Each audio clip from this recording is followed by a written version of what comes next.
Hello mga ka-ATM! This is po si, ang aking Ada Perena.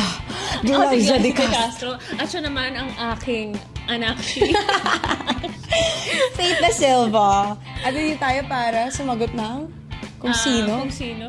Ay, Oo. Ayun nga tayo. Sino pa ba? Si JM. Hindi, may serious moments din siya. Parang, baka kaming dalawa ni JM. Oo.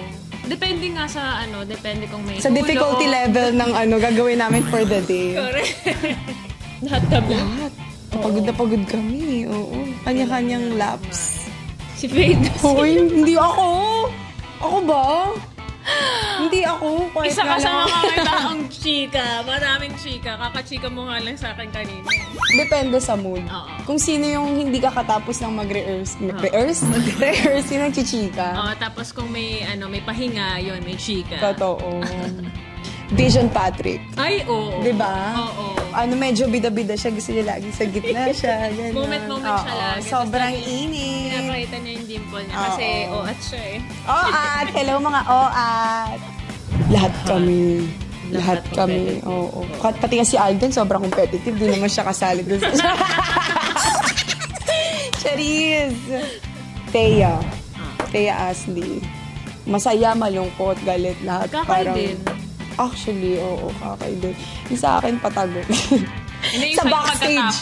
Oo, pag nagawa ko na yung performance ko, backstage. Ganun, hindi ko ipapakita masyado sa mga tao. Correct. Ikaw, pag uwi ng bahay. Hindi. Pag uwi ng bahay. Hindi. At saka nung last episode natin, naiyak ako, pero hindi sa comment ng judges. Pero dahil nagawa ko yung dance. Parang release na siya. Release lang. Dahil, ay, shocks na itawid namin. Si Faith. Ako. Minsan, totoo lang, minsan sinasabi ko, okay, for this day, hindi na talaga ako magpapamysterious ako, magpo-focus lang ako sa dance ko, tapos hindi talaga ako kakausap. Tapos pagdating ko pala, guys! Hello! My God, kamusta kayo? Ay, mysterious ka kahapon. Hindi naman. Mysterious ka kahapon. Si Zeus.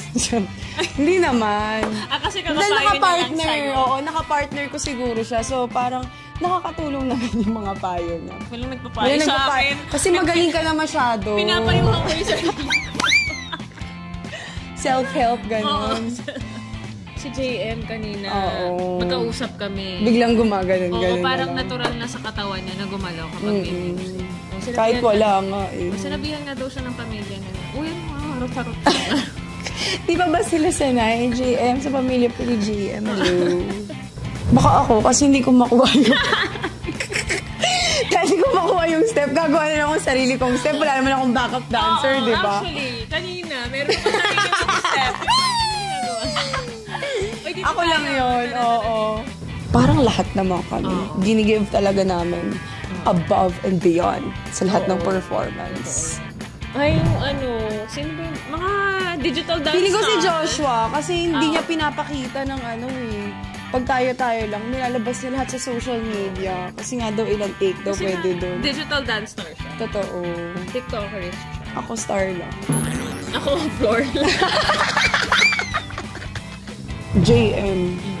JM Joshua. Yung mga nagko-compete. Oo. Kasi nabibigla na lang din ako na parang, uy, paano niyo nakuha yun in one take? Hindi ko alam kung leap of faith lang yun. Kung parang talagang... Hindi, ang tawag dun experience. Dahil sanay na sanay sila. Exposure talaga, no?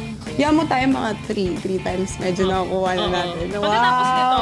Tapos nawawala ulit sa utak. Makuha mo siya. After 3 times, bigla.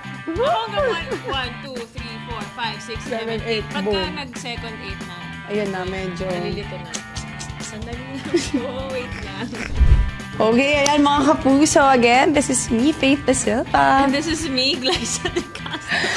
Ooh, stars on the floor. Dug, dug, dug, dug.